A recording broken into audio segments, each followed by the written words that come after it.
Tu vida es un reflejo de tus pensamientos. Si cambias tu forma de pensar, cambias tu vida. En algún momento de sus vidas, el 85% de las personas lucha contra una baja autoestima ligada a un diálogo interno negativo. Es una cifra lo suficientemente grande como para detenernos en seco y preguntarnos, ¿qué está pasando en nuestras mentes? Hoy, nos sumergiremos en un tema tan desafiante como transformador: cómo aniquilar el pensamiento negativo. No se trata simplemente de silenciar a ese crítico interno. Se trata de empoderarnos para vivir vidas más plenas.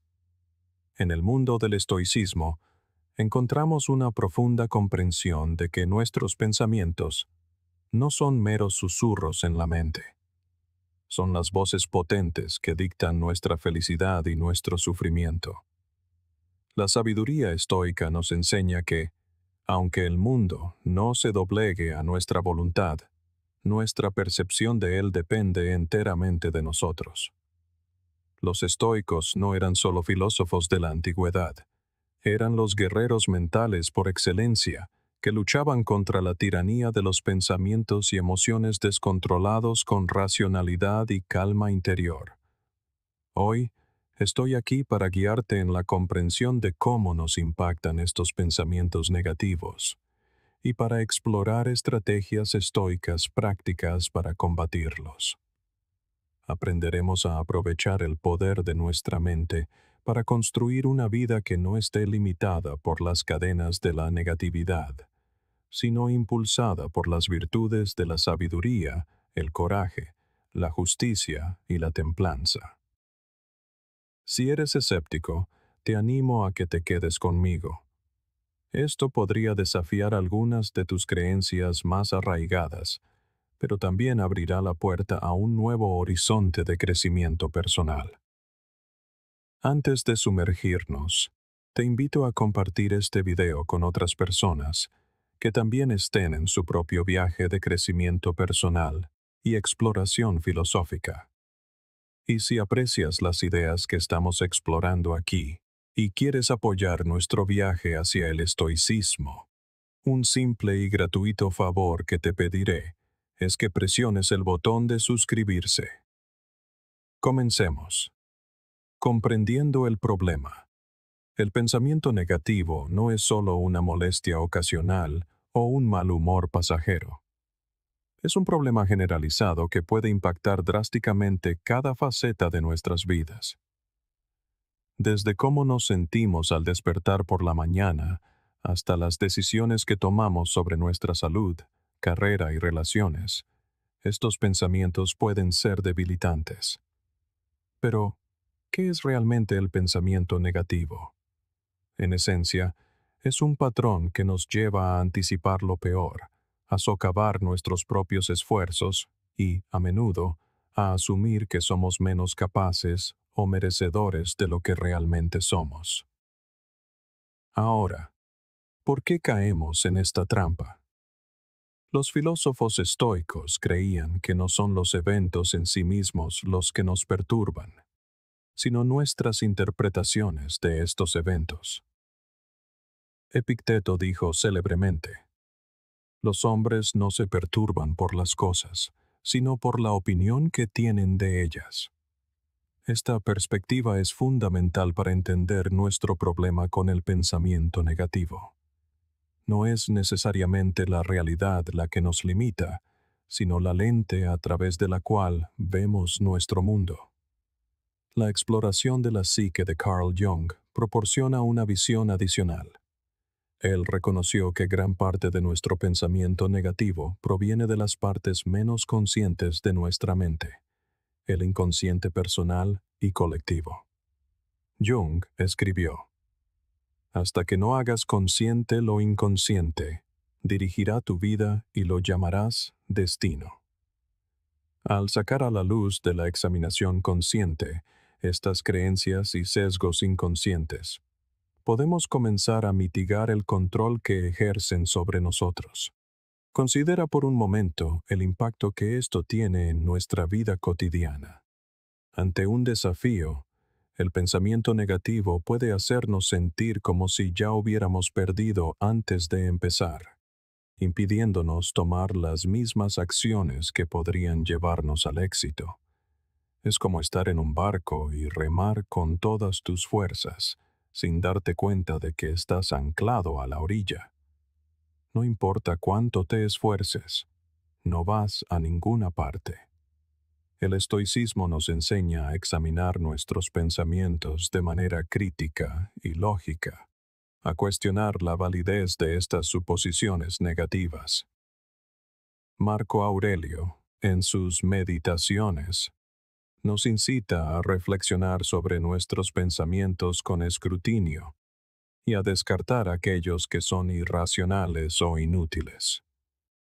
Este tipo de introspección nos permite desprendernos de patrones de pensamiento dañinos y recuperar el control de nuestro paisaje mental. No subestimemos la influencia de nuestro trasfondo social y cultural. En un mundo saturado de mensajes que nos dicen que no somos suficientes, ya sean no lo suficientemente exitosos, ricos o inteligentes, es fácil ver por qué los pensamientos negativos pueden infiltrarse. Estos mensajes a menudo encuentran terreno fértil en la mente, haciendo brotar malas hierbas de duda e inseguridad que pueden ahogar nuestro potencial. Pero el estoicismo nos arma con las herramientas para arrancar estas malas hierbas y cultivar un jardín de pensamientos más constructivos y empoderadores. Este problema del pensamiento negativo es lo que abordamos hoy. No se trata solo de descartar o evitar los pensamientos negativos, sino de comprenderlos profundamente, cuestionarlos a fondo y luego reemplazarlos con un pensamiento razonado y constructivo. Este enfoque estoico no se trata solo de sobrellevar la situación, sino de prosperar. Al dominar nuestros pensamientos, dominamos nuestras percepciones y, en última instancia, nuestras vidas.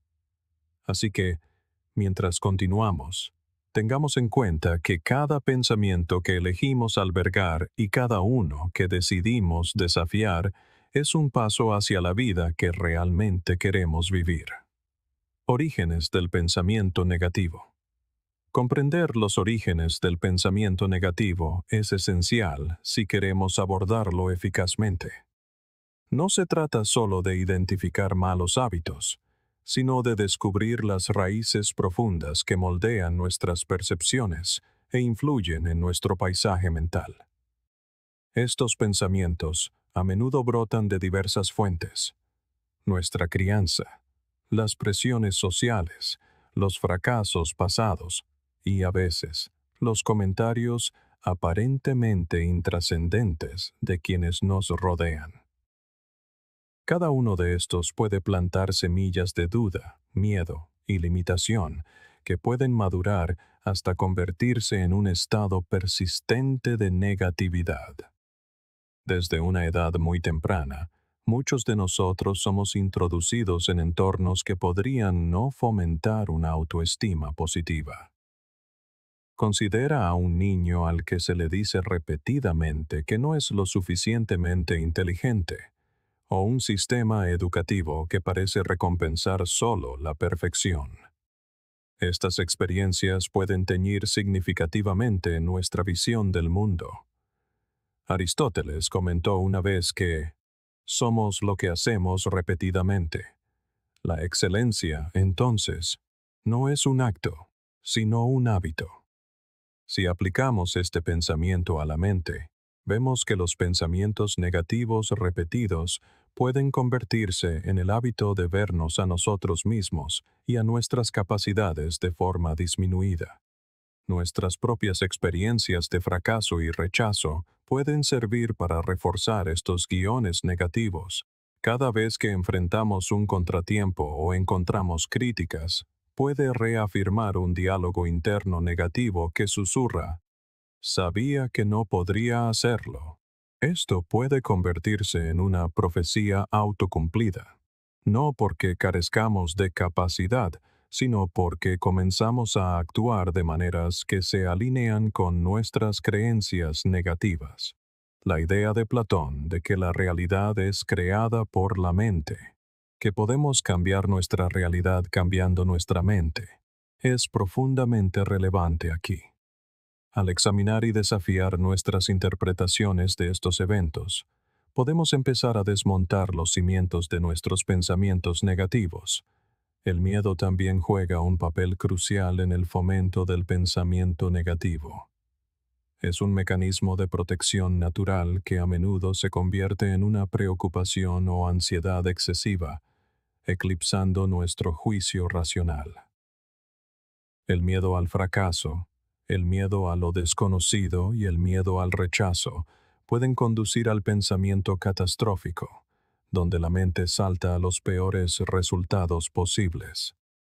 El estoicismo ofrece una herramienta contra esto, la premeditación de los males, que implica visualizar el peor escenario posible en detalle para disminuir su impacto emocional si llega a ocurrir.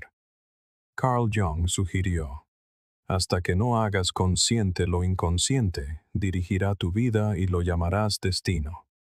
Muchos de nuestros pensamientos negativos están arraigados en creencias inconscientes formadas en nuestros primeros años, influenciadas por nuestros tutores, maestros y los medios de comunicación. Estas creencias inconscientes, a menudo, no se cuestionan porque no son plenamente conocidas por nuestra mente consciente. Hacer conscientes estas creencias puede despojarlas de su poder y permitirnos recuperar el control de nuestros pensamientos. Además, no se pueden pasar por alto las presiones sociales y culturales. Vivimos en una sociedad que a menudo enfatiza la escasez y la competencia, estableciendo estándares excepcionalmente altos que pueden parecer inalcanzables. Este entorno puede llevar a comparaciones constantes y a la sensación de no ser nunca lo suficientemente bueno. El estoicismo nos enseña a redirigir nuestro enfoque de la validación externa a las virtudes internas, animándonos a medir el éxito por nuestro crecimiento personal en lugar de por la comparación con los demás. Las raíces del pensamiento negativo son variadas y complejas, e involucran la historia personal, las experiencias emocionales, los miedos arraigados y los mensajes sociales. Sin embargo, al aprovechar la sabiduría tanto de la filosofía occidental como de la psicología, particularmente el enfoque estoico en controlar nuestras percepciones y reacciones, podemos comenzar a comprender y desentrañar estos patrones de pensamiento negativo. Esta profunda comprensión no solo ayuda a mitigar sus efectos, sino que nos empodera para reconstruir nuestro marco mental de una manera más positiva y resiliente. Renueva tu mente. Cuando hablamos de renovar nuestra mente, no estamos sugiriendo un intento fugaz de pensar de manera más positiva. Abogamos por una transformación profunda y duradera de nuestro diálogo interno. Se trata de cultivar una mentalidad que nos permita no solo sobrevivir, sino prosperar. Los filósofos estoicos ofrecen una guía atemporal sobre cómo se puede lograr esto a través de la práctica disciplinada de reflexionar sobre nuestros pensamientos y moldearlos deliberadamente para fomentar la resiliencia y la paz. Uno de los principios centrales del estoicismo es la idea de que nuestras emociones y reacciones son el resultado de nuestros juicios, los cuales están en nuestro poder cambiar. Marco Aurelio, un emperador y filósofo estoico, señaló una vez: tienes poder sobre tu mente, no sobre los eventos externos. Date cuenta de esto y encontrarás la fuerza. Esta poderosa afirmación nos recuerda que la renovación comienza al tomar el control de nuestros pensamientos, escudriñarlos en busca de precisión y luego alinearlos con nuestras verdaderas intenciones y valores. Aristóteles también proporciona una perspectiva valiosa aquí. Dijo: conocerse a uno mismo es el principio de toda sabiduría. Este viaje introspectivo implica sumergirse profundamente en nuestros patrones de pensamiento e identificar aquellos que nos sirven bien frente a aquellos que sabotean nuestros esfuerzos. Al volvernos más conscientes de nuestros pensamientos, podemos comenzar a desafiar los negativos que quizás se han arraigado con el tiempo. Este proceso de desafiar y cambiar nuestros pensamientos no se trata de negar nuestras emociones, sino de comprenderlas mejor y, por lo tanto, gestionarlas de manera más efectiva. Además, las ideas de Carl Jung sobre la psique humana complementan maravillosamente esta sabiduría estoica. Jung argumentaba que aquello a lo que te resistes no solo persiste, sino que crece. En lugar de resistir los pensamientos negativos, el estoicismo nos enseña a reconocerlos, analizar su origen y evaluar su veracidad. Este método evita que estos pensamientos se enconen en las sombras de nuestro inconsciente, donde pueden crecer sin control. Adicionalmente, renovar la mente requiere que nos involucremos con materiales y actividades que nutran la positividad y el crecimiento. Esto podría incluir la lectura de textos filosóficos que desafíen nuestra comprensión, el contacto con el arte que nos inspira, o simplemente pasar tiempo en reflexión y meditación. Estas actividades proporcionan nuevas narrativas y perspectivas que pueden reemplazar nuestras viejas e inútiles historias.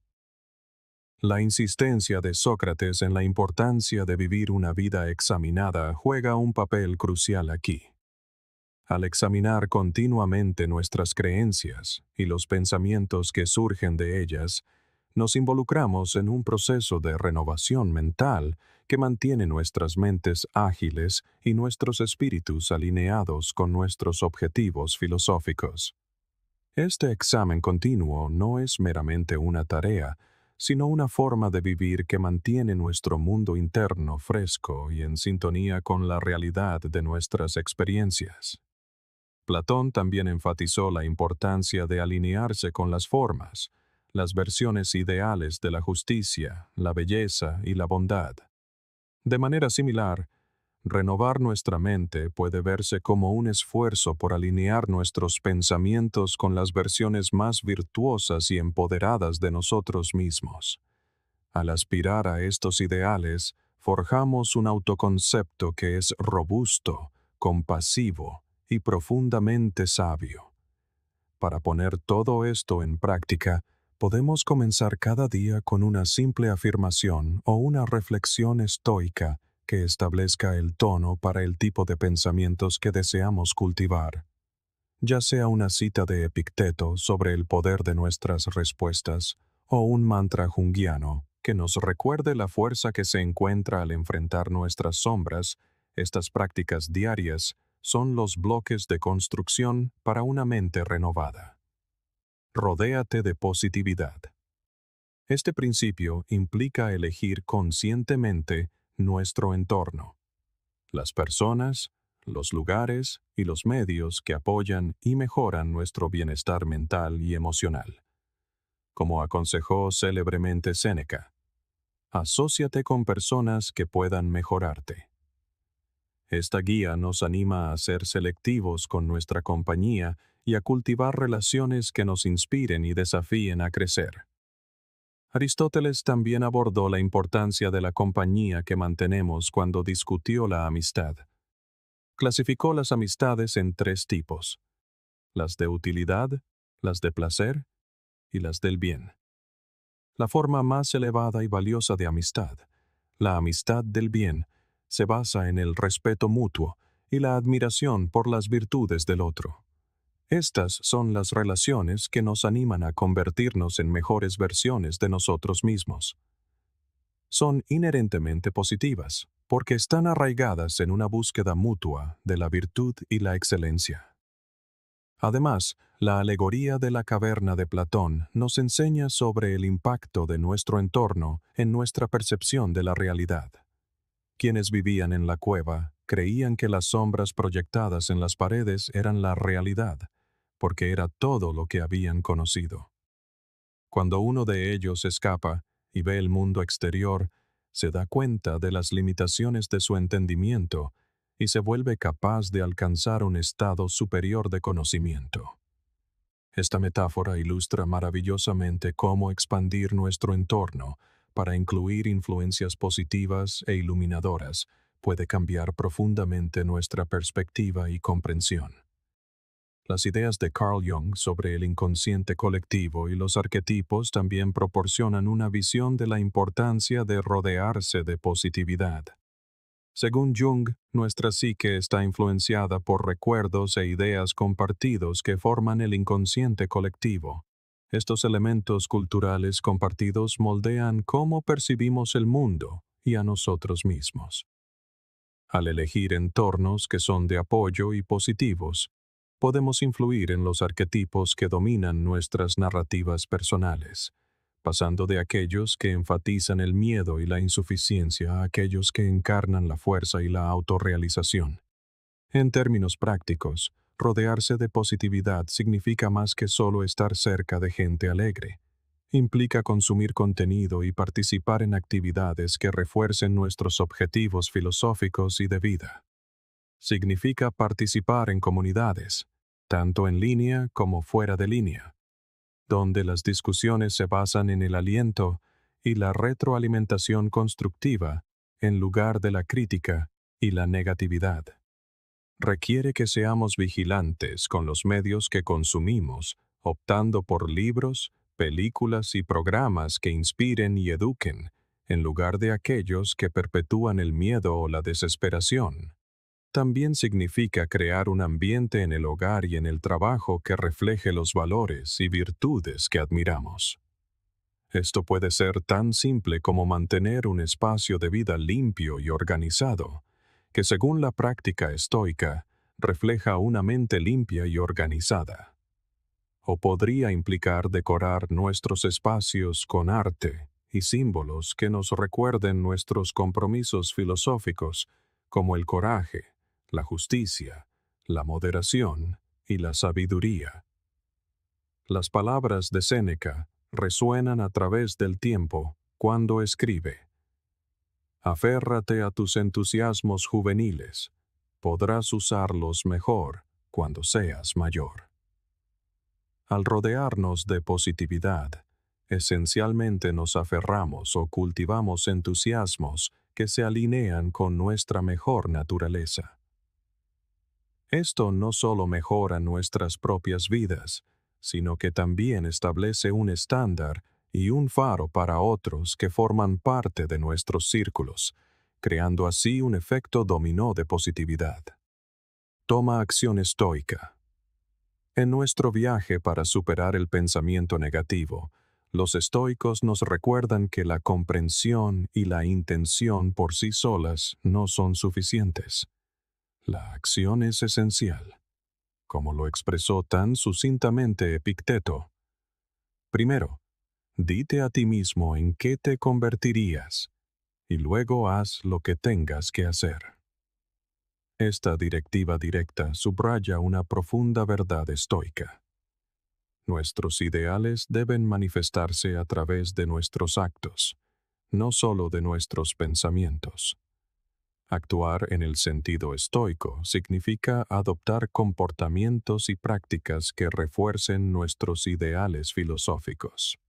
Implica tomar decisiones deliberadas cada día que se alineen con nuestros valores de sabiduría, justicia, coraje y moderación.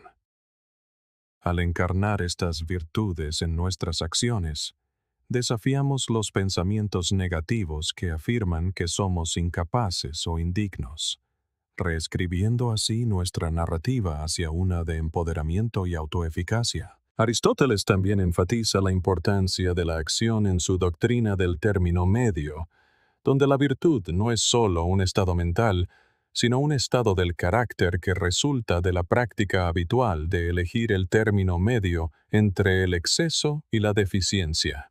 Esta práctica es inherentemente activa. Para Aristóteles, nos volvemos justos realizando acciones justas, valientes, realizando actos de valentía y templados, realizando actos de templanza. Por lo tanto, la acción no es simplemente una demostración de la virtud, es el medio mismo por el cual se cultiva la virtud. Platón también aporta una visión sobre el poder transformador de la acción a través de su teoría de las formas, que postula que saber el bien es hacer el bien. En otras palabras, el verdadero conocimiento, una vez alcanzado, necesariamente resulta en la acción correcta. Por lo tanto, al alinear nuestras acciones con nuestra comprensión estoica de la virtud, nos acercamos más al ideal platónico del bien, elevando no solo nuestras mentes, sino también todo nuestro ser. El concepto de individuación de Carl Jung, el proceso psicológico de integrar lo consciente con lo inconsciente para lograr la autorrealización, destaca aún más la necesidad de la acción. Para Jung, esta integración no ocurre solo en la contemplación, sino a través de encuentros con el mundo que desafían nuestros marcos existentes y nos obligan a crecer. Él argumenta que eres lo que haces, no lo que dices que harás, subrayando que nuestro verdadero carácter y madurez psicológica se expresan a través de nuestras acciones. Por lo tanto, la acción estoica implica más que solo combatir los pensamientos negativos. Se trata de vivir proactivamente las virtudes que definen el estoicismo. Se trata de tomar decisiones, pequeñas y grandes, que reflejen un compromiso con la superación personal y la integridad filosófica, ya sea elegir hablar con amabilidad en una situación difícil, optar por enfrentar un miedo de larga data o decidir perdonar a alguien que nos ha hecho daño. Cada acción es un paso para convertirnos en la persona que aspiramos a ser. Además, tomar acción estoica significa abrazar los desafíos que la vida nos presenta como oportunidades de crecimiento. En lugar de rehuir las circunstancias difíciles, los estoicos las ven como arenas en las que practicar la virtud. Cada desafío es una llamada a la acción, una oportunidad para demostrar resiliencia, practicar la paciencia o reafirmar el compromiso con nuestros principios. En términos prácticos, tomar acción estoica puede ser tan simple como establecer metas diarias que reflejen nuestros valores, participar en servicios comunitarios que fomenten la justicia y la amabilidad, o mantener disciplinas como escribir un diario, o meditar que fomenten la reflexión y el autocontrol. Cada una de estas acciones no solo contrarresta el pensamiento negativo, sino que también construye un yo más fuerte y virtuoso. El poder de las palabras. La filosofía estoica enfatiza que no solo nuestras acciones reflejan nuestras virtudes, sino también nuestro discurso. No se puede subestimar el poder de las palabras para moldear nuestra realidad. Epicteto aconsejó: primero, aprende el significado de lo que dices, y luego habla. Esta idea apunta al poder inherente de las palabras para influir, no solo para expresar, nuestros pensamientos y emociones. Los estoicos entendían que las palabras podían construir o derribar la ciudadela interior de nuestras mentes. Marco Aurelio, en sus escritos personales, a menudo reflexionaba sobre cómo comunicarse de manera efectiva y veraz, enfatizando que nuestras palabras deben estar sazonadas con las virtudes que cultivamos, como la honestidad, la moderación y la amabilidad. Al alinear nuestro discurso con estas virtudes, reforzamos nuestra práctica estoica y extendemos su influencia hacia el exterior, impactando positivamente a quienes nos rodean. Aristóteles también contribuye a esta conversación con su concepto de ethos, pathos y logos, destacando el poder persuasivo del discurso. argumentó que la credibilidad, ethos, la conexión emocional, pathos, y el argumento lógico, logos, son componentes cruciales de la comunicación efectiva. Para Aristóteles, la forma en que hablamos y las palabras que elegimos no solo transmiten información, sino que persuaden y moldean el mundo que nos rodea. Cuando hablamos, no solo transmitimos datos, sino que influimos en opiniones, emociones y comportamientos. Los diálogos de Platón también muestran una profunda apreciación por la precisión y el impacto de las palabras. Sus diálogos socráticos, por ejemplo, ilustran cómo Sócrates usaba preguntas y diálogo para desafiar suposiciones y revelar verdades más profundas. Platón nos muestra que a través de un diálogo cuidadoso y considerado, podemos guiar a otros hacia una mayor comprensión y autoconciencia. Desde una perspectiva psicológica, las teorías de Carl Jung sobre la psique resuenan con el énfasis estoico en el habla consciente. Jung escribió extensamente sobre el poder del inconsciente y cómo el lenguaje puede tanto reflejar como moldear los impulsos inconscientes que dirigen nuestro comportamiento. Él creía que al llevar estos impulsos a la conciencia a través del diálogo y la reflexión, podemos integrar mejor nuestros componentes psicológicos, lo que conduce a una mayor plenitud y salud. El poder de las palabras se extiende mucho más allá de nuestras interacciones con los demás. En nuestros diálogos internos, las palabras que usamos para hablarnos a nosotros mismos pueden influir de manera decisiva en nuestra autopercepción y nuestro estado emocional. El diálogo interno negativo, una experiencia humana común, puede ser particularmente destructivo, conduciendo a una menor motivación y a una creciente sensación de impotencia.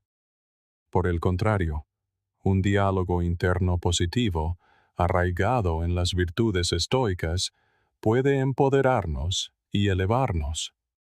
Las afirmaciones positivas, una práctica recomendada en las terapias cognitivo-conductuales modernas, se alinean perfectamente con los ejercicios estoicos.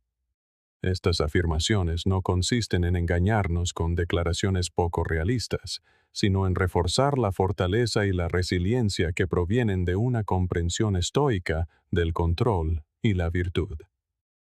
Al afirmar nuestra capacidad para gestionar nuestras respuestas y nuestro compromiso de vivir de acuerdo con nuestros valores, fortalecemos nuestra resolución estoica. Por lo tanto, el poder de las palabras en el estoicismo no es meramente teórico, sino profundamente práctico.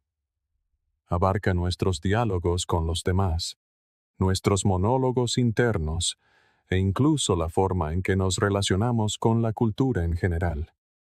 Cada palabra que elegimos tiene un peso. Construye o destruye, ilumina u oscurece, sana o hiere.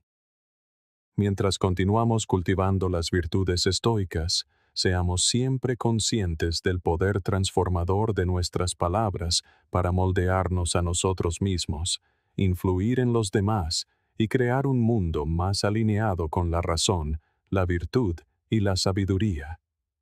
Gracias por acompañarnos hoy en este profundo viaje a través de la filosofía estoica. Recuerda, las palabras que elegimos y las acciones que tomamos forjan el camino hacia una vida vivida con virtud y propósito. A medida que continúes navegando por las complejidades de la vida, deja que la sabiduría del estoicismo guíe tu camino, convirtiendo cada desafío en una oportunidad de crecimiento. ¿Y si te dijera que la voz que está destruyendo tu vida no viene de fuera, sino de tu interior? Que el verdadero enemigo no son tus circunstancias, tu pasado o las personas que dudaron de ti. Son los pensamientos que dejas que se arrastren a tu mente y echen raíces. Te sientes cansado, abrumado, desmotivado, pero ¿alguna vez te has detenido a preguntar por qué? ¿Por qué sigues dudando de ti mismo, incluso cuando sabes que eres capaz de más? ¿Por qué tus propios pensamientos te derriban en lugar de levantarte? Esto no es solo pensar demasiado. Es una guerra de percepción. Y la mayoría de la gente está perdiendo porque ni siquiera se dan cuenta de que están luchando. La verdad es que el pensamiento negativo no solo afecta tu estado de ánimo, consume tu propósito, desgarra tu disciplina y paraliza tu voluntad. Pero, ¿y si existieran leyes antiguas, implacables, probadas y arraigadas en la filosofía estoica, que pudieran silenciar ese caos interior y reconstruir tu mente en algo inquebrantable? Quédate conmigo, porque hoy no vamos a endulzar nada. Vamos a ir directos a la verdad, y una vez que la veas, no podrás dejar de verla. Si estás listo para dejar de permitir que el miedo y la duda controlen tu narrativa y empezar a construir una vida de claridad, fuerza y autodominio, por favor, suscríbete por esa versión de ti que está esperando ser reclamada. Ley número 1. Ataca la raíz, no el síntoma. La mayoría de la gente vive dentro de una cabeza ruidosa sin siquiera darse cuenta. Sus mentes están llenas de pequeños incendios, pensamientos ansiosos, preocupaciones inquietas, agudas ráfagas de duda. Y pasan cada día apagándolos uno por uno. Pero aquí está la trampa.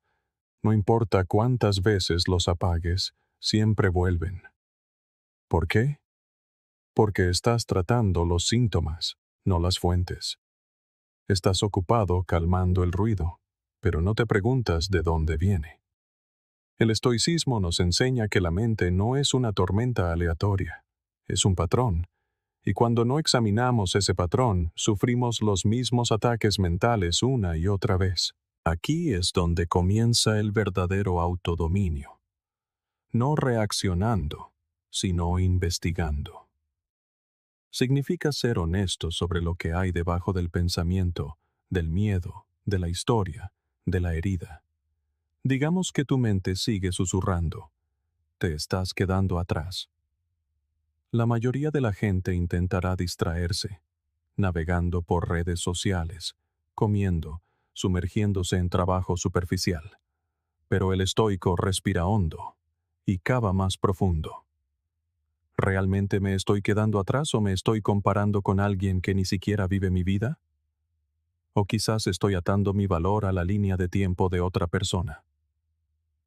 Estos no son solo pensamientos, son raíces, y si no te ocupas de ellas, vuelven a crecer más fuertes.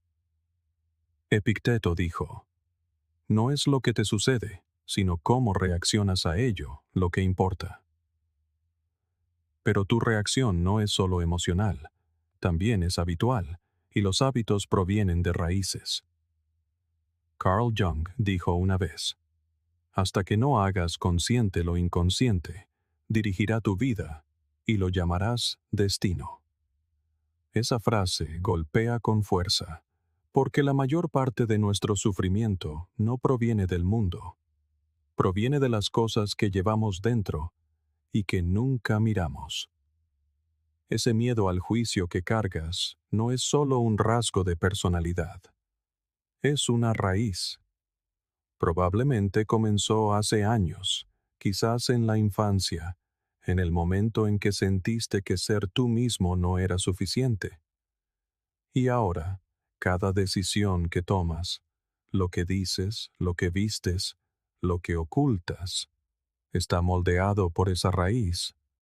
El estoico no ignora esto. No lo cubre con falsa positividad. Lo confronta, no porque no tenga miedo, sino porque sabe que el miedo se fortalece en el silencio. Cada pensamiento negativo es una bengala. Quiere tu atención, no para que entres en pánico, sino para que investigues. Porque una vez que entiendes de dónde viene un pensamiento, puedes desafiarlo, puedes responderle, puedes cambiar el comportamiento que lo alimenta. Piénsalo. Si entras a tu casa y ves agua en el suelo, ¿te limitas a trapear todos los días? ¿O buscas la fuga y la reparas? De eso trata esta ley. De reparar la fuga, de enfrentar aquello que has estado evitando. Aquí está la parte hermosa. Cuando dejas de aplastar síntomas y comienzas a cortar la raíz, todo cambia. Tu ansiedad ya no te posee. Tu duda ya no te paraliza. Tu tristeza no se convierte en vergüenza. ¿Por qué? Porque has visto dónde vive, y una vez que ves la raíz, pierde su poder. Puedes decidir qué hacer con ella. Séneca dijo: sufrimos más en la imaginación que en la realidad. No niega que el dolor exista. Dice que la mayor parte de nuestro sufrimiento es un bucle que creamos al evitar la fuente real. Eso es lo que previene cortar la raíz. Rompe el bucle. Hagámoslo real. La próxima vez que te sientas abrumado, en lugar de decir, no puedo con esto, pregúntate, ¿de qué tengo miedo exactamente? Sé específico. ¿Temes decepcionar a alguien? ¿Fracasar en público? ¿Perder tu tiempo? Escríbelo. Luego, ve un paso más profundo. ¿Por qué te dolería tanto ese resultado? ¿Qué creencia tienes sobre ti mismo que hace que ese miedo se sienta más grande de lo que es? Ahí es donde vive la raíz. Y una vez que la nombras, puedes decidir. ¿Pertenece esta creencia aquí o es hora de dejarla ir? Esto no siempre es cómodo. De hecho, rara vez lo es. Enfrentar la verdad nunca lo es. Pero la incomodidad no es tu enemiga, es tu guía. Ese vértigo que sientes cuando cavas más profundo, ahí es donde comienza la libertad. Y no se trata solo de solucionar problemas. Se trata de reclamar el poder. El poder de responder en lugar de reaccionar. El poder de elegir la claridad sobre la confusión. El poder de actuar incluso cuando tu mente quiere huir. No necesitas más distracciones. No necesitas más pósters de motivación. Necesitas precisión. Necesitas mirar a tu miedo a la cara y decir, te veo. Sé de dónde vienes, pero tú ya no conduces. Eso es estoicismo. Eso es autoliderazgo. Y una vez que comienzas a vivir así, cortando la raíz en lugar de podar las hojas, dejas de estar a merced de tus pensamientos. Te conviertes en quien está al mando. Ley número 2. Controla el marco, o serás controlado por él. A veces la vida te lanza algo que te detiene en seco. Tal vez te rechazan. Tal vez un plan se desmorona. Tal vez alguien en quien confiabas se aleja. E instantáneamente, tu mente se apresura a explicar lo que acaba de suceder. Pero aquí está la trampa. La forma en que te lo explicas a ti mismo lo es todo. Porque tu cerebro no solo está registrando el evento, le está asignando un significado, y ese significado se convierte en tu realidad. Los estoicos sabían esto profundamente. Entendían que el dolor, el fracaso y la incomodidad son inevitables, pero el sufrimiento es opcional. Esa es la diferencia entre lo que te sucede y lo que te dices a ti mismo sobre lo que sucedió. Digamos que pierdes un trabajo. Algunas personas entran en una espiral. Se dicen a sí mismas, he fracasado, no soy lo suficientemente bueno, nunca me recuperaré. Pero otra persona, con la misma pérdida de trabajo, podría decir, quizás este era el empujón que necesitaba. Ahora por fin puedo dedicarme a algo que realmente me importa.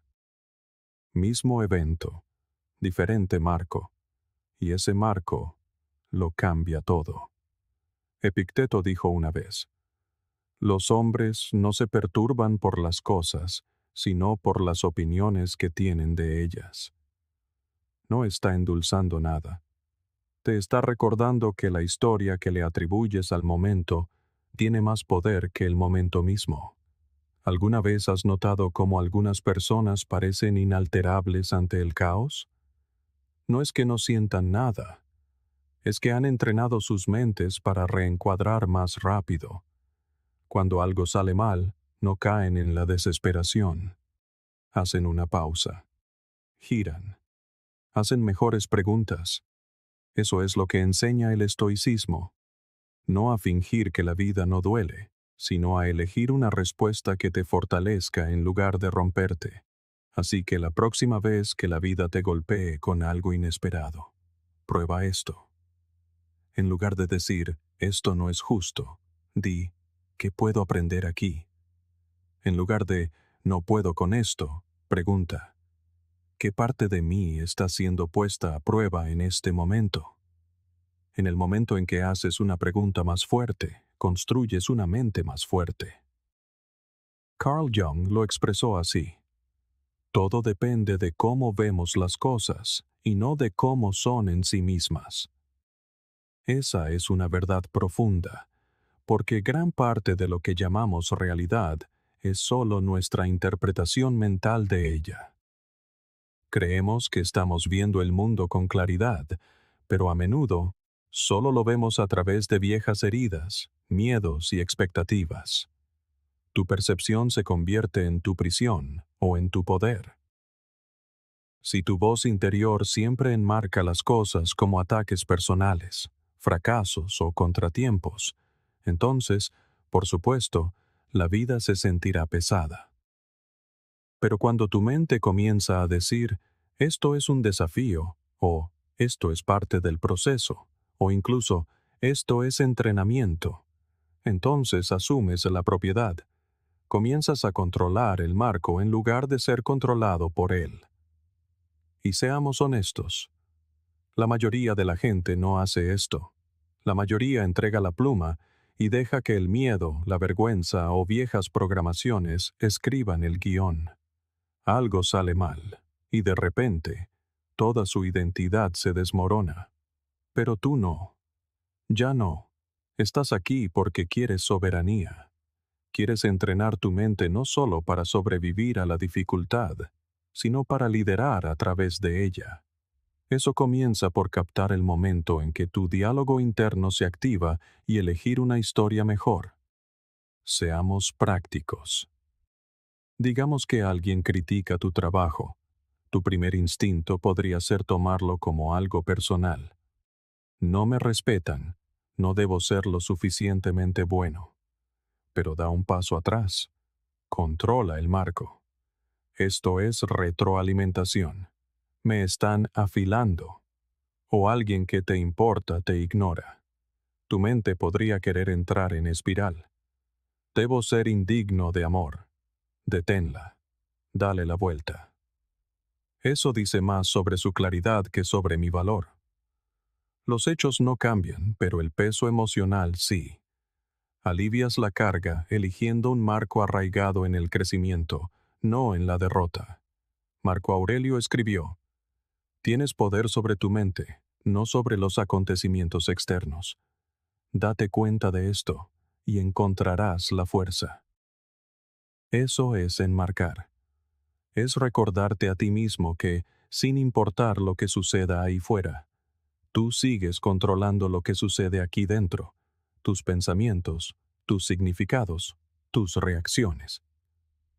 No siempre puedes cambiar lo externo, pero siempre tienes el poder de cambiar la lente a través de la cual lo interpretas. Ahí es donde reside tu libertad.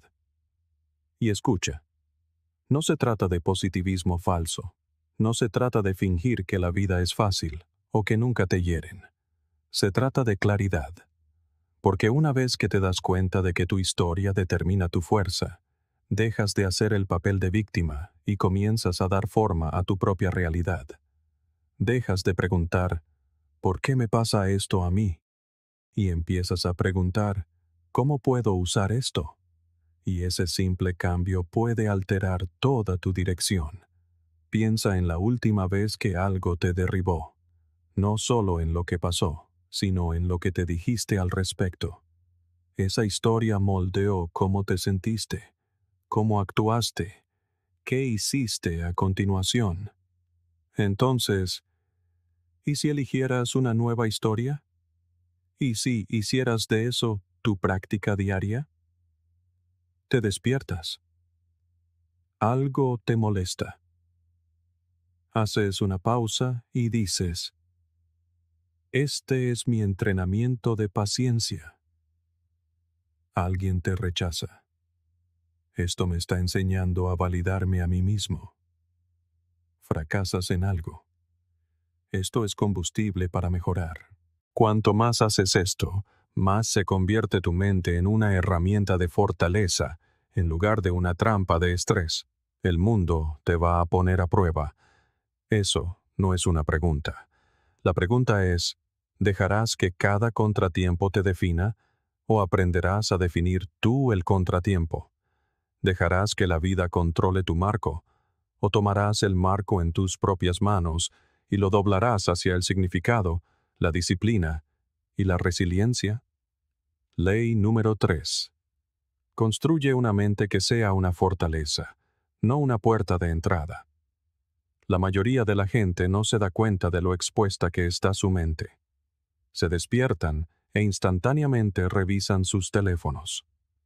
Hacen scroll. Reaccionan. Absorben opiniones, críticas, malas noticias, recordatorios de lo que no están haciendo. Sin siquiera notarlo, están permitiendo que cada voz externa entre directamente en sus pensamientos y reorganice los muebles. Y después de unas horas, se preguntan por qué se sienten agotados, ansiosos, dispersos. Pero aquí está la verdad. Tu mente no debe ser un pasillo con las puertas abiertas. Está destinada a ser una fortaleza. El estoicismo nos enseña que lo que entra en tu mente determina cómo vives tu vida.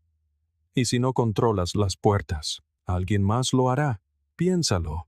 Si fueras dueño de un castillo, ¿dejarías entrar a cualquiera? ¿Permitirías que un extraño deambulara por tus habitaciones, gritara insultos, rompiera tus ventanas y se fuera? Por supuesto que no. Pero eso es exactamente lo que hacemos con nuestros pensamientos. Alguien dice algo al pasar y lo cargamos todo el día. Un mal resultado. Y caemos en una espiral de los peores escenarios. No cuestionamos el pensamiento, simplemente lo creemos. Le damos un asiento en la mesa. Por eso importa la idea de una mente fortaleza, porque el mundo está lleno de ruido, parte sutil, parte estridente, pero todo intenta influenciarte. La publicidad, las redes sociales, las expectativas de los demás, tu propio crítico interno, todos quieren entrar. Y si tus murallas mentales son débiles, lo conseguirán. Pero cuando tu mente se convierte en una fortaleza, empiezas a filtrar. No crees cada pensamiento negativo solo porque aparece. No aceptas cada opinión solo porque es ruidosa. Dejas de ser reactivo. Empiezas a ser selectivo. Y ahí es donde comienza el poder. Carl Jung escribió una vez: quien mira hacia afuera sueña. Quien mira hacia adentro despierta. Ese despertar ocurre en el momento en que te das cuenta de que no tienes que aceptar cada pensamiento que aparece. Tienes el derecho de cuestionarlo, de decidir si te sirve, de responder en lugar de reaccionar. Pero eso solo sucede cuando construyes murallas, no para aislarte de la vida, sino para proteger tu claridad, tu enfoque y tu paz. Ahora hablemos de disciplina, porque construir una mente fortaleza no sucede por accidente. Requiere repetición. Cada vez que te das cuenta de que estás cayendo en la autocrítica y te detienes, respiras y te reenfocas, eso es un ladrillo. Cada vez que atrapas una comparación inútil antes de que arruine tu día, eso es otro ladrillo. Cada vez que te niegas a participar en el drama o a alimentar un miedo que no es real, eso es uno más. No se trata de no tener emociones. Se trata de construir una estructura. Séneca dijo: ninguna persona tiene el poder de tener todo lo que quiere, pero sí tiene el poder de no querer lo que no tiene. Esa es una mentalidad de fortaleza. Elegir la contención sobre la reacción. Elegir el control interno sobre el caos externo. Pero aquí está la parte que la mayoría pasa por alto. No todos los pensamientos son tuyos. Algunos son ecos de la infancia. Algunos son proyecciones de otras personas. Algunos son solo ruido recogido del mundo. Y si no te detienes a examinarlos, dirigirán tu vida. Pensarás que estás tomando decisiones, pero solo estarás siguiendo guiones que nunca escribiste. Por eso los estoicos practicaban el diario, la reflexión, el silencio, para fortalecer las murallas internas, para saber qué era verdaderamente suyo y qué no. Entonces, ¿cómo empiezas a construir esta fortaleza? Primero, vigila la puerta. Cuando un pensamiento entre, no lo aceptes sin más. Pregunta: ¿es esto útil? ¿Es verdad? ¿Es mío? Si es una mentira, una distracción o una carga, déjalo ir. Cierra la puerta de golpe. A continuación, limita las voces que permites entrar. No todo el mundo merece acceso a tu mundo interior. Elige tus influencias como elegirías a alguien para proteger tu hogar. Con cuidado, con intención. Y lo más importante, crea hábitos diarios que refuercen la fortaleza mental. Meditación, lectura, reflexión, escribir un diario, exposición al frío. Silencio. No son modas. Son ladrillos. Y cuantos más apilas, más inquebrantable se vuelve tu mente. Seamos honestos. La vida no se va a volver más silenciosa. El mundo no se va a volver de repente más pacífico, más solidario, más adaptado a tu seguridad emocional. Si acaso, se volverá más ruidoso, más presión, más opiniones, más distracciones. Así que la pregunta no es, ¿seré puesto a prueba?, sino, ¿estaré preparado? La mente fortaleza no significa que nada te afecte. Significa que cuando algo logra entrar, no te desmoronas. Haces una pausa. Evalúas. Respondes con fuerza, no con emoción. ¿Y la mejor parte? La gente lo nota. No porque seas llamativo, sino porque eres estable.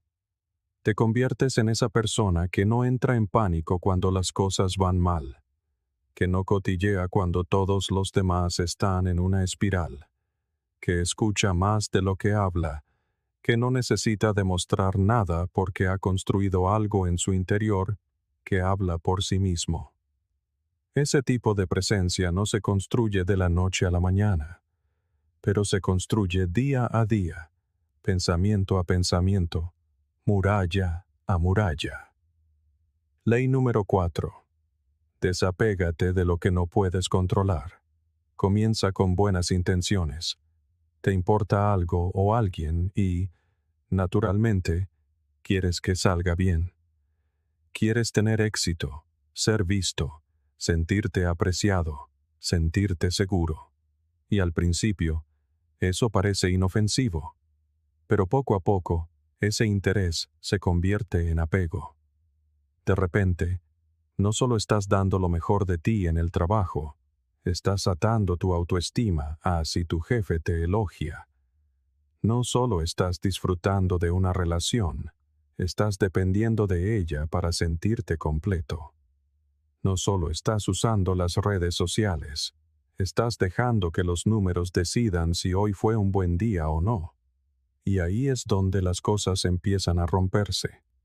No porque preocuparse esté mal, sino porque el apego difumina la línea entre lo que puedes controlar y lo que nunca te perteneció realmente en primer lugar. El estoicismo deja una cosa dolorosamente clara. Lo único que es verdaderamente tuyo es tu respuesta. Tus pensamientos, tus decisiones, tus acciones. Todo lo demás, los resultados, las opiniones, las relaciones, las recompensas, está fuera de tu control. Epicteto lo expresó con una simplicidad devastadora. Algunas cosas dependen de nosotros, y otras no. Y son precisamente las cosas que no dependen de nosotros las que suelen causarnos el mayor dolor. No porque nos hieran directamente, sino porque nos aferramos a ellas con la creencia de que nos definen. Ese tipo de pensamiento siempre, inevitablemente, conduce al sufrimiento. Imagina que sostienes una cuerda. En el otro extremo hay algo o alguien que te importa profundamente, pero esa cosa comienza a hundirse. Tira de ti y sientes la tensión quemando en tus manos. Podrías soltarla, pero no lo haces. Te dices a ti mismo que debes resistir. Te convences de que soltarla significa fracasar, significa rendirte. Así que aprietas con más fuerza. Y mientras lo haces, tus brazos empiezan a arder. Tu agarre se debilita. Y, lentamente, sin siquiera darte cuenta, tú también estás siendo arrastrado hacia el fondo. Eso es lo que hace el apego emocional. Promete conexión, pero entrega dolor. Parece fortaleza, pero se convierte en una correa. Carl Jung dijo, todo aquello que no estás cambiando, lo estás eligiendo. Y cuando continúas aferrándote a lo que claramente te está hiriendo, eso es exactamente lo que haces. Eliges el dolor, eliges la impotencia. El estoicismo enseña lo contrario. No la apatía, sino la claridad. No la frialdad, sino el dominio.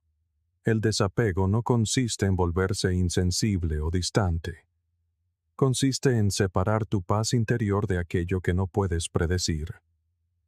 Es decir, estaré presente. Daré todo mi esfuerzo, pero no permitiré que mi alegría dependa de lo que está fuera de mí. Eso no es debilidad, es madurez. Y aquí está la clave. El desapego no significa que dejes de preocuparte. Significa que dejes de necesitar. Puedes amar a alguien profundamente, sin atar tu valía a si esa persona se queda o se va. Puedes volcar tu corazón en un proyecto sin permitir que el fracaso defina tu valor. Puedes perseguir un objetivo con toda tu fuerza, y aún así aceptar el resultado con gracia. Eso es lo que hacían los estoicos. Marco Aurelio gobernó un imperio, enfrentó plagas, traiciones y guerras, y sin embargo escribió: tienes que construir tu vida tú mismo, acción por acción. No esperó a que la fortuna le sonriera. Actuó, desapegado del elogio, desapegado del miedo. En el mundo moderno, el desapego se siente casi como un acto de rebeldía. Se nos dice que trabajemos más duro, que nos importe más, que sigamos empujando. Se nos alaba por cuánto damos, pero rara vez se nos pregunta qué nos está costando. Por eso tanta gente se agota, porque se aferran con demasiada fuerza a cosas que no controlan. Resultados, me gusta, lealtades. Viven al límite, tratando de forzar una estabilidad a partir de cosas que nunca fueron suyas. Y cuanto más la persiguen, más se les escapa. Pero una vez que empiezas a practicar el desapego, algo sorprendente sucede. Comienzas a sentirte ligero de nuevo, anclado, presente. Dejas de tejer historias sobre lo que podría ser y regresas a lo que es. Dejas de perseguir a la gente y empiezas a atraer la paz. Gran parte de nuestra ansiedad está envuelta en futuros que hemos inventado, en resultados que no han ocurrido, en personas que tal vez nunca cambien. Y aún así, nos aferramos. Pero cuando practicas el desapego, dejas de sangrar energía en cosas que no responden a tu esfuerzo. Comienzas a centrarte únicamente en lo que realmente puedes moldear: tu respiración, tus hábitos, tu atención, tu actitud. Entonces, ¿cómo aplicas esto? Empieza con algo pequeño. Cuando algo no salga como esperas, en lugar de caer en una espiral, pregúntate: ¿estaba esto bajo mi control? Si la respuesta es no, suéltalo. Cuando alguien te decepcione, en lugar de atacar, recuérdate a ti mismo: sus acciones son suyas. Mi reacción es mía. Cuando sientas ansiedad por el futuro, regresa a lo único que realmente puedes tocar: este momento. Pregúntate: ¿qué puedo hacer ahora mismo que se alinee con mis valores? Eso es todo lo que necesitas hacer. El desapego es una práctica diaria. No es una decisión que se toma una sola vez. Algunos días lo lograrás con facilidad. Otros, sentirás como si te estuvieras arrancando un pedazo de ti mismo. Pero cuanto más practiques, más fuerte se volverá tu centro. Y con el tiempo, ya no necesitarás intentar desapegarte. Simplemente, dejarás de apegarte en primer lugar. Amarás sin miedo. Darás sin expectativas. Actuarás sin necesitar reconocimiento. Es entonces cuando tu mente se vuelve libre. Y quizás el cambio más poderoso es este. Una vez que dejas de aferrarte a lo que no puedes dominar, comienzas a dominar lo que sí puedes. Tu claridad se agudiza. Tu energía regresa. Tu disciplina se profundiza. Dejas de perseguir la paz y comienzas a generarla desde dentro. De eso se trató siempre el estoicismo. No de la indiferencia, sino de la independencia. No del aislamiento, sino de la sabiduría. Es el tipo de libertad que ninguna persona, ninguna pérdida, ningún fracaso puede arrebatarte. Ley número 5. Convierte el dolor en poder. Nadie atraviesa la vida sin dolor. No es una amenaza, es simplemente la verdad. Te decepcionarás. Serás rechazado. Cometerás errores y te herirán cosas que son injustas. Pero la verdadera pregunta es: ¿qué harás con ello? La mayoría de la gente intenta escapar del dolor. Lo adormecen. Lo evitan. Fingen que no sucedió. Pero el dolor que se ignora se convierte en dolor que retorna. Se filtra en tus hábitos, en tus relaciones, en tu diálogo interno. Comienzas a construir tu identidad en torno a heridas que nunca sanaste. Ahí es donde el enfoque estoico cambia las reglas del juego. En lugar de huir del dolor, el estoicismo dice: enfréntalo, estúdialo, úsalo. Conviértelo en tu combustible, no en tu prisión. Los estoicos no pedían una vida sin dificultades. No le rogaban al universo que los mantuviera a salvo. Se entrenaban para soportarlo. Se entrenaban para usarlo. Marco Aurelio, quien gobernó un imperio durante guerras y plagas, escribió una vez: el impedimento a la acción impulsa la acción. Lo que se interpone en el camino se convierte en el camino. Esto no es solo poesía, es una estrategia práctica. Significa que el dolor, el fracaso y los contratiempos no son desvíos del camino. Son el camino. Son la forma en que creces, cómo te vuelves más agudo, más fuerte, más sabio.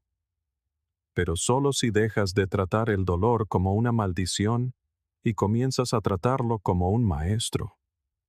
Carl Jung dijo: no hay despertar de la conciencia sin dolor. Esto significa que la incomodidad es la puerta de entrada a la autoconciencia. Piénsalo. ¿Cuándo creces más? ¿Cuando todo es fácil y perfecto? ¿O cuando algo se rompe y te ves forzado a mirar hacia adentro? La ruptura que destrozó tu confianza la pérdida del trabajo que te hizo cuestionar tu valía, el fracaso que se sintió como el fin. Esos momentos duelen, sí, pero también contienen poder. Exponen lo que es débil en ti y te dan la oportunidad de reconstruirte con algo más fuerte, algo real. Pero aquí está el truco. Tienes que elegir usar el dolor, porque el dolor no te hace más fuerte automáticamente. Puede romperte si lo dejas. Puede volverte amargado, resentido, estancado. O puede forjar algo nuevo dentro de ti. La diferencia está en la historia que le atribuyes. La mayoría de la gente atraviesa el dolor preguntándose, ¿por qué me está pasando esto a mí? El estoico pregunta, ¿cómo puedo usar esto? Ese simple cambio lo transforma todo. Digamos que fracasas en algo grande, pierdes dinero, te humillan, decepcionas a la gente.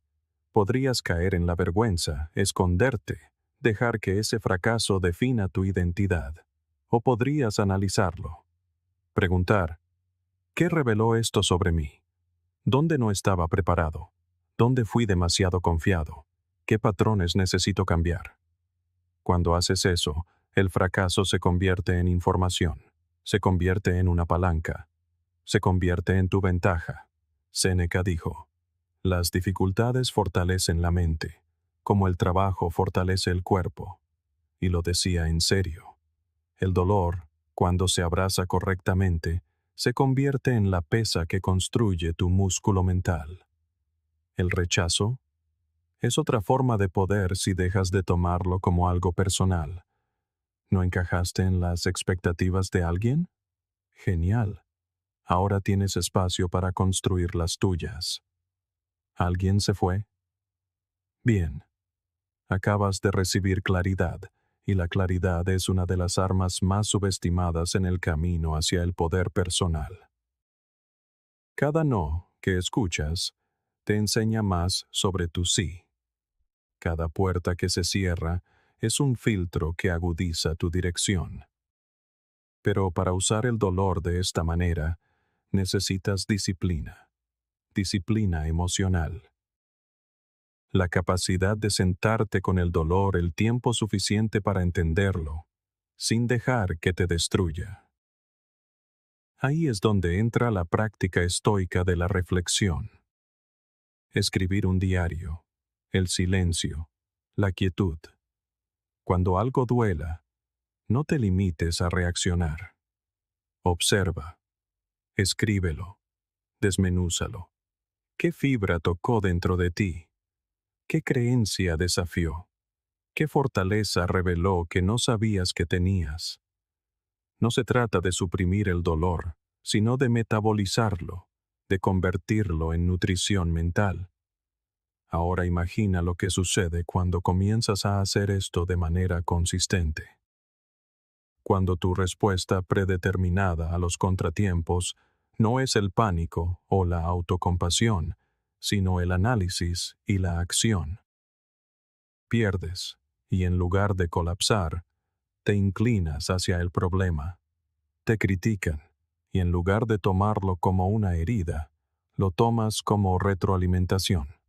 Te derriban, y en lugar de preguntar ¿por qué a mí?, dices mírame ahora. Así es como se ve el poder, silencioso, resiliente, implacable. Los estoicos no eran perfectos. Sentían dolor como el resto de nosotros. Pero lo que los hacía excepcionales era que se negaban a desperdiciarlo. Trataban la vida como una forja, y todo lo que los hería se convertía en una llama. Cada cicatriz se convirtió en una lección. Cada moretón se convirtió en la prueba de que seguían en pie. Esa mentalidad no es solo sabiduría antigua. Es un arma que puedes llevar contigo todos los días. Así que, sea cual sea el dolor que estés cargando ahora mismo, no lo entierres. No desees que desaparezca. Estúdialo. Afílalo. Úsalo. Pregúntate, ¿cómo puede esto hacerme más sabio? ¿Cómo puede hacerme más fuerte? ¿cómo puede convertirse en mi ventaja en lugar de mi excusa? Porque aquí está la verdad final. No te vuelves poderoso evitando las tormentas. Te vuelves poderoso convirtiéndote en la tormenta. Te conviertes en la fuerza que crece en la dificultad, que aprende en el fracaso, que se afila en la oscuridad. No esperas a que las cosas se vuelvan más fáciles, te vuelves más fuerte. No esperas a que el mundo te entregue la paz. La ganas, ladrillo a ladrillo, a través de cada dificultad que has soportado. Ley número 6. Haz del silencio tu superpoder. A veces, lo más poderoso que puedes hacer es no decir nada. No por miedo, no por inseguridad, sino porque has aprendido la diferencia entre la expresión y la exposición. Vivimos en una época en la que se espera que todos tengamos una opinión sobre todo, que la publiquemos, la compartamos, la gritemos, la desahoguemos. Pero aquí está la verdad que nadie quiere admitir. Cuanto más verbalizas tu debilidad, más la refuerzas. Ese momento en el que dices, es que soy muy ansioso, o siento que no soy suficiente, puede parecer un alivio. Pero a menudo, lo que realmente estás haciendo es tallar esas palabras más profundamente en tu identidad. Los estoicos entendieron esto mucho antes de que se convirtiera en una norma cultural compartir en exceso. No suprimían sus emociones, las contenían.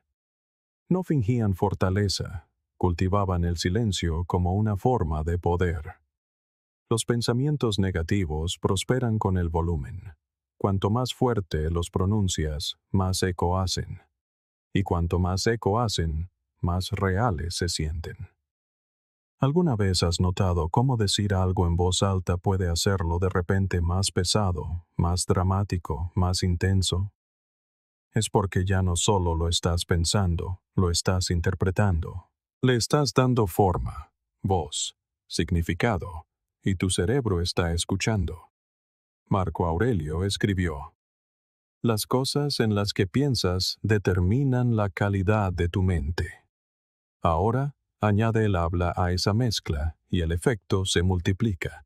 Por eso los estoicos eran cuidadosos con sus palabras, porque entendían algo que hemos olvidado en gran medida. Tus palabras moldean tu mundo. Carl Jung expresó una idea similar desde una perspectiva psicológica cuando dijo: cuanto menos inteligente es un hombre, menos misteriosa le parece la existencia. Lo que quería decir es que cuanto más hablas sin pensar, más embotas tu conciencia de lo que realmente está sucediendo dentro de ti. El silencio, por otro lado, fuerza la introspección. Te obliga a sentarte con la incomodidad en lugar de externalizarla a través del ruido. ¿Y esa incomodidad? Ahí es donde ocurre la transformación. El silencio no significa que estés desconectado. Significa que eres deliberado. Significa que estás eligiendo cuándo y cómo usar tu energía.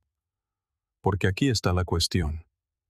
Cada vez que te explicas, justificas tus emociones o te quejas de cosas que no puedes controlar, estás regalando tu poder. Estás entregando pedazos de tu claridad a personas que quizás ni siquiera entiendan tu mundo. Los estoicos no jugaban a ese juego. Creían en la quietud por encima del ruido. Se entrenaban para no responder a cada provocación, para no explicar su estrategia, para no discutir con personas empeñadas en malinterpretarlos. En cambio, dejaban que sus acciones hablaran por ellos. Séneca dijo: no es que tengamos poco tiempo para vivir, sino que desperdiciamos mucho de él. Ahora piensa en cuánto tiempo y energía se desperdician explicando cosas que no necesitaban explicación, compartiendo pensamientos que no necesitaban ser verbalizados, buscando una validación que no te hizo más fuerte. El silencio no consiste en ser misterioso por el simple hecho de serlo. Se trata de proteger tu enfoque, Se trata de no entregar tus planos a personas que no se los han ganado. Y se trata de dar peso a tus palabras, para que cuando hables, importe. Vayamos aún más profundo. El silencio entrena el control emocional. Cuando resistes el impulso de desahogarte o quejarte, no estás embotellando emociones. Estás aprendiendo a sostenerlas, a estudiarlas, a dominarlas. Estás aprendiendo a no ser impulsivo. Y con el tiempo, eso construye un tipo de disciplina interna que ningún elogio externo puede darte. Porque ahora, cuando la vida te presiona, no te inmutas. No necesitas demostrar nada. Te vuelves calmado, firme, indescifrable. Ese es un tipo de poder excepcional. Pero aquí está el giro. La gente malinterpretará tu silencio. Dirán que eres distante, frío, desapegado. Déjalos. Es parte del proceso. Cuando guardas silencio, la gente proyecta. Se preguntan qué estás pensando. Intentan adivinar cuál será tu próximo movimiento, y eso te da una ventaja estratégica. No porque estés tratando de manipular a nadie, sino porque la claridad ama la quietud y la confusión a menudo se derrota a sí misma. Los estoicos no lo revelaban todo, y tú tampoco deberías. En un mundo ruidoso, la quietud crea contraste, y el contraste crea presencia. Probablemente hayas escuchado el dicho: no hables a menos que puedas mejorar el silencio. No es solo una frase poética, es un principio estoico en acción. Antes de hablar, pregunta: ¿es esto necesario? ¿Es útil? ¿Refleja a la persona que quiero ser? Si la respuesta es no, no digas nada. Deja que tu silencio sea un filtro, porque cuantas menos palabras uses, más intencional te vuelves con las que eliges. Y cuando tus palabras son escasas, golpean más fuerte, resuenan por más tiempo. Aristóteles dijo una vez: los sabios hablan porque tienen algo que decir, los necios porque tienen que decir algo. Y esa es una dura verdad en el mundo de hoy, donde la expresión constante se confunde con la sabiduría. El estoico no necesita anunciar sus pensamientos para demostrar que los ha tenido. No necesita compartir cada detalle para sentirse real.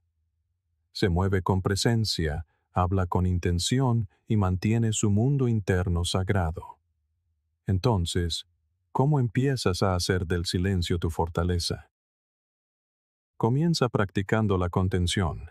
Cuando sientas la necesidad de desahogarte inmediatamente, haz una pausa. Cuando alguien te insulte o te provoque, haz una pausa. Cuando no estés seguro de qué decir, haz una pausa. En esas pausas, comenzarás a sentir algo nuevo: control. Y ese control es el suelo donde crece la confianza. Es el espacio donde entra la claridad. Y es el momento donde termina la reacción y comienza la respuesta. No se trata de estar en silencio para siempre. Se trata de aprender el valor del silencio para que, cuando hables, provenga de la fuerza, no de la inseguridad. Hablas porque ya lo has pensado. Hablas porque agrega valor. Hablas porque se alinea con tus principios. Y cuando vives así, la gente siente tu presencia, incluso cuando no dices absolutamente nada. Ley número 7. Reescribe la historia bajo la cual vives. Cada mañana, te des cuenta o no, te despiertas dentro de una historia. No una escrita por el destino o impuesta por las circunstancias, sino una escrita por ti. Por la forma en que piensas sobre ti mismo, las creencias que cargas sobre quién eres, lo que vales y de lo que eres capaz. Esa historia no siempre habla en voz alta, pero cala hondo. A veces susurra: no soy lo suficientemente bueno. Otras veces grita: esto siempre me pasa a mí. Y a menudo, Simplemente aceptamos esas líneas como la verdad, pero no son la verdad. Son hábitos, guiones mentales que hemos repetido durante tanto tiempo que empiezan a sentirse reales. Pero la verdad es que puedes cambiar la historia, y cuando lo haces, todo lo demás cambia con ella. Los estoicos entendían esto profundamente. Sabían que la mente podía ser tu aliado más fuerte o tu mayor enemigo, dependiendo de lo que le permitieras repetir. Marco Aurelio escribió: "El alma se tiñe del color de sus pensamientos". Piensa en eso por un segundo.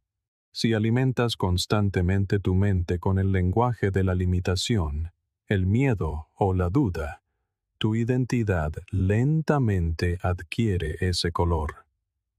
Empiezas a vivir como una persona que no puede cambiar, que no puede crecer, que no puede superarse. Pero si cambias el lenguaje, si cambias la narrativa, empiezas a vivir como alguien que sí puede. Y ahí es donde comienza el poder. Simplifiquémoslo. Tu cerebro cree lo que más escucha, y eso incluye lo que escucha de ti. Si sigues diciendo cosas como "no soy una persona segura", o "siempre lo estropeo", o "así soy yo", entonces tu mente construirá comportamientos que coincidan con esas creencias. No te cuestiona, te sigue. Carl Jung dijo: "Eres lo que haces, no lo que dices que harás". Pero aquí está el giro. Lo que haces está moldeado por lo que crees. Así que si tus creencias están arraigadas en la debilidad, incluso tus acciones más firmes se sentirán como si estuvieras luchando contra ti mismo. Ahora pregúntate, ¿de dónde vino tu historia actual? ¿Quién escribió el guión por el que vives? ¿Fue un maestro que te dijo que no eras inteligente? ¿Un padre que no creyó en ti? ¿Un amigo que traicionó tu confianza? O tal vez fue un fracaso repetido tantas veces que empezaste a pensar que te definía. Pero ninguna de esas cosas tiene por qué seguir sosteniendo la pluma, a menos que tú se lo permitas. No tienes la obligación de vivir bajo una historia que fue escrita por el miedo de otra persona, por la incomprensión de otro, o incluso por tus propios errores del pasado. Esa historia se puede cambiar. Reescribir tu historia no significa mentirte a ti mismo. Significa elegir un marco que te fortalezca en lugar de debilitarte. Los estoicos nunca dijeron que ignoraras el miedo. Simplemente no dejaron que controlara la narrativa. En lugar de decir, "tengo miedo, así que lo evitaré", decían, "el miedo es una señal. Significa que estoy entrando en algo significativo". En lugar de decir, "esta situación es injusta", decían, "esta es una oportunidad para practicar la justicia y la resistencia". Ese cambio en el lenguaje no es solo poético, es práctico. Te mueve de víctima a autor, de pasivo a poderoso. Y no se trata de convertirte en una versión excesivamente optimista de ti mismo, sino de adoptar una perspectiva que te empodere. Se trata de ser preciso, porque la mayor parte de tu diálogo interno negativo no solo es inútil, sino que es incorrecto. No eres perezoso, estás abrumado y confundido. No eres débil, te falta entrenamiento. No eres un fracaso, estás en pleno proceso de aprendizaje. Platón dijo: "El principio es la parte más importante de la obra. Y el principio de toda transformación es la historia que eliges contarte cuando nadie te mira". Entonces, ¿cómo la reescribes? Empieza por identificar esas frases que repites por defecto cuando estás estresado o dudas de ti mismo. Dices, "siempre hago lo mismo", o "sabía que lo arruinaría", o "claro, tenía que pasarme a mí". Esos no son solo pensamientos, son guiones. Y si los repites con la suficiente frecuencia, moldean tus acciones, tu tono, tu postura, toda tu forma de ser. Empieza a reemplazarlos, no con una falsa positividad, sino con una fortaleza bien cimentada. En lugar de estoy ansioso, di estoy alerta y preparándome. En lugar de no estoy listo, di me estoy convirtiendo en la clase de persona que maneja esto. En lugar de siempre lo arruino todo, di todavía estoy aprendiendo y estoy mejorando. Séneca escribió: nos volvemos valientes realizando actos de valentía. Y eso incluye el acto de reescribir nuestro propio diálogo interno. No necesitas permiso, no necesitas que nadie más valide tu nueva narrativa, solo necesitas vivirla. Y cuanto más la repites, más te siguen tus acciones. Tu mente está escuchando constantemente. Dale mejores palabras en las que creer. Pero ten claro esto: reescribir tu historia no es un evento de una sola vez. Es un ritual diario. Cada vez que algo desafíe tu antigua identidad, sentirás la tentación de volver a tu configuración por defecto. ¿Lo ves? Sigues sin tener lo que hace falta. En ese momento, no discutes. Respondes con la nueva narrativa. Antes creía eso. Ya no. Así es como cambia la identidad. No a la fuerza, sino a través de la repetición, la paciencia y la persistencia. Y con el tiempo, esta nueva historia se convierte en tu estado natural. Empiezas a actuar como alguien que confía en sí mismo, alguien que habla con intención, que ve los contratiempos no como señales de fracaso, sino como momentos de refinamiento. La historia no tiene por qué ser grandiosa. Solo tiene que ser tuya, arraigada en la conciencia, escrita con fortaleza y llevada a cabo con disciplina. No eres lo que te pasó, eres lo que eliges hacer a continuación. El guión en tu cabeza no está tallado en piedra, está escrito con tiza, y tú, ahora mismo, tienes el borrador. Úsalo. No porque tu pasado estuviera equivocado, sino porque tu futuro merece un mejor narrador. El mundo siempre intentará sacudirte con ruido, con miedo, con dudas. Pero el poder de mantenerte firme, de pensar con claridad, de actuar con propósito, ese poder siempre ha sido tuyo. No necesitas controlar todo lo que te rodea. Solo necesitas gobernar lo que hay dentro de ti. Y cuando lo haces, nada puede perturbar tu paz.